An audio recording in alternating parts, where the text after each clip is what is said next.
زار دې شم قربان دې شم ګران افغانستان ګران افغانستان کمو د ننګونو ګوري ګران پمون ګران. السلام علیکم ګرانو کتونکو، ستړي مشي په دې هیله چې جوړ او روغ بیاست. حمزه خپلواک یم او تاسو د خپلواک تلویزیون ګوري. کندهار کې د ماین چاؤدنې 10 ملکیان وژلي.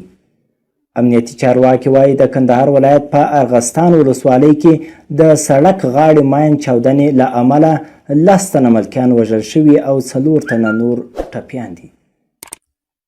د کندهار د امنیه قومندانۍ ویاند جمال بارکزي رسنیو ته ویلي دا پیښه نن د چهارشنبې په ورځ 14 غبرګولي له غرمې وړاندې د ارغستان ولسوالۍ په خوشک رود سیمه کې هغه مهال رامنځته شوې ده کله چې د ملکي وګړو یو ډاټسن موټر له ولسوالۍ څخه ښار لور ته روان و او د سړک غاړې ماین چاودنه ورباندې وشوه.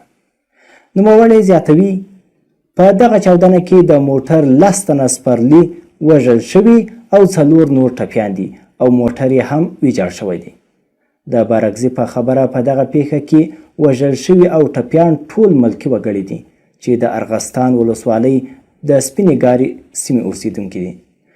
تر اوسه دا معلومه نه ده چې دا چاودنه چا او څرنګه ترسره کړې، خو په سویل لویدیځو ولایتونو کې د ملي امنیت اړوند سنګوري ملیشې هم وخت ناوخته د طالبانو د بدنامولو لپاره د ملکي خلکو د تګ راتګ په لارو ماینونه ښخوي او چاودنې ورکوي.